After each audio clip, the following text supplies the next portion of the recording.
There are some sermon outlines in the back if you would like to have one of those. And as was mentioned last week, this is kind of a two-part sermon on 2 Corinthians 3. The last sermon we looked at the Old and the New covenants as described here. First, in the last sermon, what they have in common, how they are similar.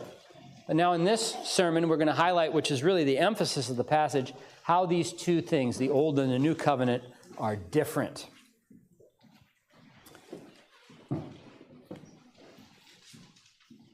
And I also want to acknowledge before the scripture reading that much of what I say here is dependent upon the work of a theologian in our tradition. His name is Gerhardus Voss. He has a sermon on this passage, and I am dependent upon him for the overall structure of this, although this is my sermon. I'm not preaching to you Voss's sermon. But if you want to look that up, it's called The More Excellent Ministry.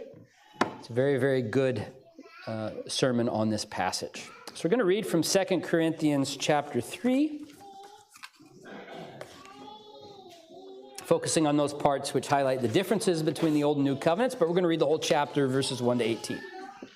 Listen carefully now to God's holy word. Are we beginning to commend ourselves again? Or do we need, as some do, letters of recommendation to you or from you? You yourselves are our letter of recommendation, written on our hearts, to be known and read by all. And you show that you are a letter from Christ, delivered by us, written not with ink, but with the Spirit of the living God, not on tablets of stone, but on tablets of human hearts.